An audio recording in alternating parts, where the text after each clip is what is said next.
Hello നമസ്കാരം, എല്ലാവർക്കും നമ്മുടെ ചാനലിലേക്ക് സ്വാഗതം. അസാപ് കേരളയിലെ ഗ്രാജുവേറ്റ് ഇന്ത്യൻ ഇൻ്റർവ്യൂ എക്സ്പീരിയൻസിനെ പറ്റി ഒരു വീഡിയോ ചെയ്യുമോ എന്ന് ചോദിച്ചിട്ടുണ്ടായിരുന്നു. അതുമായി ബന്ധപ്പെട്ട കാര്യങ്ങളാണ് ഈ ഒരു വീഡിയോയിൽ ഉൾപ്പെടുത്തുന്നത്. ആദ്യം തന്നെ ഇൻ്റർവ്യൂ ഇംഗ്ലീഷിലാണോ മലയാളത്തിലാണോ എന്നാണ് കൂടുതൽ പേർക്കും അറിയേണ്ടത്. നിങ്ങൾക്ക് ഇഷ്ടമുള്ള ലാംഗ്വേജ് ചൂസ് ചെയ്യാവുന്നതാണ്. ഇംഗ്ലീഷ് നല്ല ഫ്ലുവൻ്റ് ആയിട്ടുള്ള ആളുകളാണ്, നല്ല രീതിയിൽ ഇംഗ്ലീഷ് കമ്മ്യൂണിക്കേറ്റ് ചെയ്യാൻ പറ്റുന്നവരാണെങ്കിൽ തീർച്ചയായും നിങ്ങൾ ഇംഗ്ലീഷ് തന്നെ ചൂസ് ചെയ്യുക. അതല്ല എങ്കിൽ നിങ്ങൾക്ക് മലയാളത്തിലും ഇൻ്റർവ്യൂ അറ്റൻഡ് ചെയ്യാവുന്നതാണ്. അതിൽ പ്രശ്നമൊന്നുമില്ല. ദെൻ നിങ്ങളിവിടെ പറയുന്ന കാര്യങ്ങൾ കൃത്യമായിരിക്കണം. ചോദിക്കുന്ന ചോദ്യങ്ങൾക്ക് ക്ലിയറായി ഉത്തരം പറയുക എന്നതാണ്. അത് ഇംഗ്ലീഷ് ആയിക്കോട്ടെ മലയാളം ആയിക്കോട്ടെ, പറയുന്ന ഉത്തരങ്ങൾക്ക് ക്ലാരിറ്റി ഉണ്ടായിരിക്കണം. നല്ല പ്ലസൻ്റായി സ്മാർട്ടായി തന്നെ ഉത്തരം പറയുക. സെൽഫ് ഇൻട്രൊഡക്ഷൻ എന്തായാലും ഉണ്ടാവും. അത് നല്ല രീതിയിൽ പ്രിപ്പയർഡ് ആയി തന്നെ പോകുക. അത് ഏതൊരു ഇൻ്റർവ്യൂ ആണെങ്കിലും നിങ്ങളോട് സെൽഫ് ഇൻട്രൊഡ്യൂസ് ചെയ്യാനായിട്ട് പറയും. അത് നല്ല രീതിയിൽ തന്നെ ഇൻട്രൊഡ്യൂസ് ചെയ്യുക. നിങ്ങൾ സെൽഫ് ഇൻട്രൊഡക്ഷൻ ചെയ്യുമ്പോൾ നിങ്ങളുടെ ക്വാളിഫിക്കേഷൻ എല്ലാം പറഞ്ഞേക്കാം. ആ ക്വാളിഫിക്കേഷനുമായി ബന്ധപ്പെട്ട് എന്തെങ്കിലും ചോദ്യങ്ങൾ ചോദിച്ചേക്കാം. അത് ഓപ്ഷണലാണ്. ചിലപ്പോൾ ചോദിക്കാം, ചിലപ്പോൾ ചോദിക്കാതിരിക്കാം. ഫോർ എക്സാമ്പിൾ, നിങ്ങൾ പഠിച്ച ഏതെങ്കിലും ഒരു പർട്ടിക്കുലർ കോഴ്സ് ആയിരിക്കും. ആ കോഴ്സ് പഠിച്ചിട്ട് ഒരു ബന്ധവുമില്ലാത്തൊരു പോസ്റ്റിലേക്കായിരിക്കും നിങ്ങൾ ആപ്ലിക്കേഷൻ അയച്ചിട്ടുണ്ടാവുക. ആ ഒരു ചോദ്യം നിങ്ങൾ നേരിടേണ്ടി വന്നേക്കാം. ഇന്ന കോഴ്സ് പഠിച്ചിട്ട് എന്തുകൊണ്ട് ഇപ്പോൾ ഇതിന് വന്നു? അതല്ല എങ്കിൽ നിങ്ങൾ പാസ് ഔട്ട് ആയിട്ടുള്ള ഇയർ നിങ്ങൾ പറഞ്ഞെന്നിരിക്കാം. ഇന്ന വർഷമാണ് ഞാൻ ഇന്ന കോഴ്സ് കംപ്ലീറ്റ് ചെയ്തതെന്ന് പറയുകയാണെങ്കിൽ അപ്പോൾ ആ ഒരു വർഷവും ഇപ്പോഴുള്ള നിങ്ങൾ ഇൻ്റർവ്യൂ അറ്റൻഡ് ചെയ്യുന്ന ഈ പ്രസൻറ്റ് ഇയറും തമ്മിൽ ഒരുപാട് വ്യത്യാസമുണ്ടെന്നിരിക്കട്ടെ. അതിനിടയിലുള്ള ആ ഒരു കരിയർ ഗ്യാപ്പിൽ എന്ത് ചെയ്യുമായിരുന്നെന്ന് ചോദിച്ചേക്കാം. ഇപ്പോൾ ഫ്രഷർ ആയിട്ടുള്ള ആളുകൾക്കായിരിക്കും അത് കൂടുതലും ബുദ്ധിമുട്ടുണ്ടാക്കുന്നൊരു ചോദ്യമായിട്ട് തോന്നുന്നത്. എക്സ്പീരിയൻസ്ഡ് ആയിട്ടുള്ള ആളുകളാണെങ്കിൽ നിങ്ങളുടെ എക്സ്പീരിയൻസ് അവിടെ പറയാം. അതല്ല, നിങ്ങൾ അതിനോടൊപ്പം തന്നെ ഈ ഒരു കാലഘട്ടത്തിൽ നിങ്ങൾ എന്താണ് ചെയ്തതെന്ന് കൃത്യമായിട്ട് നല്ല കോൺഫിഡൻ്റ് ആയിട്ട് തന്നെ പറയുക. പറയുന്ന കാര്യങ്ങളിൽ വ്യക്തത ഉണ്ടായിരിക്കണം. പിന്നീട് ഈ കരിയർ ഗ്യാപ്പ് എക്സ്പ്ലെയിൻ ചെയ്യുന്ന സമയത്ത് എന്തെങ്കിലും പ്രൊഡക്റ്റീവ് ആയിട്ടുള്ള ആക്ടിവിറ്റീസ് നിങ്ങൾ ചെയ്തിട്ടുണ്ടെങ്കിൽ ആ കാര്യം കൃത്യമായി മെൻഷൻ ചെയ്യുക. കാര്യം നമ്മൾ വെറുതെ അത്രയും വർഷം കളഞ്ഞതാണ് എന്ന് അവർക്ക് തോന്നരുത്. പിന്നീടുള്ളത് ലോങ് ടേം ഗോൾ ചോദിച്ചേക്കാം. ഇപ്പോൾ ലോങ് ടേം ആയിട്ടുള്ള ഗോൾ എന്താണോ അത് പറയുക. ദെൻ നിങ്ങൾ അപ്ലൈ ചെയ്ത പോസ്റ്റിനെ കുറിച്ച് തീർച്ചയായും നിങ്ങൾക്ക് അറിവുണ്ടായിരിക്കണം. ജോബ് റോളിനെ പറ്റി ചോദ്യങ്ങൾ വരും. ഏത് ജോബിലേക്കാണോ നിങ്ങൾ അപ്ലൈ ചെയ്യുന്നത് ആ ജോബ് റോളുമായി ബന്ധപ്പെട്ട കാര്യങ്ങളിൽ നിങ്ങൾക്കൊരു അറിവുണ്ടായിരിക്കണം.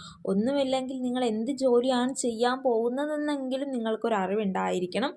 ദെൻ അസാപ് സ്കിൽ ഡെവലപ്മെൻറ്റ് കോഴ്സുകൾ പ്രൊവൈഡ് ചെയ്യുന്ന ഒരു കേരള ഗവൺമെൻറ് ഇനിഷ്യേറ്റീവ് ആയതുകൊണ്ട് തന്നെ അതിൽ ഒരുപാട് കോഴ്സുകളുണ്ട്. അപ്പോൾ ഈ കോഴ്സസിനെ പറ്റി എങ്ങനെ ആളുകളിലേക്ക് എത്തിക്കാം, ഈ കോഴ്സിനെ എങ്ങനെ മാർക്കറ്റ് ചെയ്യാമെന്ന രീതിയിലുള്ള ക്വസ്റ്റ്യൻസും വന്നേക്കാം. ഈ ഒരു ജോലിക്ക് അവസരം കിട്ടിക്കഴിഞ്ഞാൽ കോഴ്സിൽ എങ്ങനെ നിങ്ങൾക്ക് മാർക്കറ്റിംഗ് ചെയ്യാം, ഈ കോഴ്സസ് എങ്ങനെ നിങ്ങൾക്ക് മാർക്കറ്റിംഗ് ചെയ്യാൻ പറ്റുമെന്ന രീതിയിൽ ചോദ്യം വന്നേക്കാം. എക്സ്പീരിയൻസ് ഉള്ളവരാണെങ്കിൽ നിങ്ങൾ ചെയ്ത വർക്ക് റിലേറ്റഡ് ആയിട്ടുള്ള ക്വസ്റ്റ്യൻസും പ്രതീക്ഷിക്കാം. മാർക്കറ്റിംഗ് ഓർ ഓഫീസ് അഡ്മിനിസ്ട്രേഷൻ, ഇതിലേക്ക് ഏത് ജോലിയിൽ കയറാനാണ് നിങ്ങൾ പ്രിഫർ ചെയ്തതെന്ന് ചോദിച്ചു കഴിഞ്ഞാൽ അതിപ്പോൾ ഒരു എക്സാമ്പിൾ പറയാം. അവരിപ്പോൾ പറയുകയാണ് മാർക്കറ്റിംഗ് ഓർ ഓഫീസ് അഡ്മിനിസ്ട്രേഷൻ എന്ന് പറയുന്ന 2 ജോബ് റോളുണ്ട്. അതിൽ ഏത് ജോബ് റോളാണ് നിങ്ങൾ പ്രിഫർ ചെയ്യുന്നതെന്ന് ചോദിക്കാം. അപ്പോൾ നിങ്ങളൊരു ജോബ് റോൾ പറയും. അങ്ങനെ പറയുകയാണെങ്കിൽ നിങ്ങൾ എന്തുകൊണ്ട് ആ ജോബ് റോൾ തിരഞ്ഞെടുത്തു എന്നുള്ളതിന് ഒരു ചെറിയൊരു എക്സ്പ്ലനേഷൻ കൂടി കൊടുക്കേണ്ടി വരും. പിന്നീട് ഒരു പ്രധാനപ്പെട്ട കാര്യം, ഒരാളോട് ചോദിച്ച ചോദ്യങ്ങൾ തന്നെ മറ്റൊരാളോട് ചോദിക്കണമെന്ന് യാതൊരുവിധ നിർബന്ധവുമില്ല. ബാക്കി ചോദ്യങ്ങളെല്ലാം ഇൻ്റർവ്യൂ ചെയ്യാനിരിക്കുന്നവരുടെ രീതി അനുസരിച്ചായിരിക്കും ചോദ്യങ്ങൾ മുന്നോട്ട് വരുന്നത്. എനിവേ, അത്യാവശ്യം നല്ല ക്വാളിറ്റിയുള്ള ക്വസ്റ്റ്യൻസ് തന്നെ നിങ്ങൾക്ക് പ്രതീക്ഷിക്കാം. നിങ്ങൾ ഉത്തരം പറയുമ്പോഴേക്കും നല്ല കോൺഫിഡൻ്റ് ആയിട്ട് ക്ലാരിറ്റിയോട് കൂടി തന്നെ ആൻസർ ചെയ്യാൻ ശ്രമിക്കുക. സപ്പോസ് ചോദ്യങ്ങൾ കേട്ട് കഴിയുമ്പോഴേക്കും ചില ചോദ്യങ്ങൾക്കൊന്നും ഉത്തരം പറയാൻ പറ്റാത്തൊരവസ്ഥയിലേക്ക് പോകുമ്പോഴത്തേക്കും നിങ്ങൾ പെട്ടെന്ന് ഡള്ളായി പോവാതിരിക്കുക. പെട്ടെന്ന് ടയേർഡായി ആ ഒരു കോൺഫിഡൻറ്റ് ചോർന്നു പോകുന്ന രീതിയിൽ ഒരിക്കലും തോന്നിക്കാതിരിക്കുക. നല്ല രീതിയിൽ തന്നെ ഇപ്പോൾ അറിയാൻ മേലാത്ത ആൻസർ ആണെങ്കിൽ സ്മാർട്ടായിട്ട് നിങ്ങൾക്കത് പറയാം. നല്ല ക്ലിയർ ആയിട്ട് തന്നെ പറയാം, അത് ഇന്ന് അറിയില്ല എന്ന് പറഞ്ഞു കഴിഞ്ഞാൽ അവിടെ തീർന്നു. ആ ചോദ്യത്തിന് ഉത്തരം അവിടെ തീർന്നു. പക്ഷെ അവിടെ നിങ്ങൾ തളർന്നു പോകരുത്.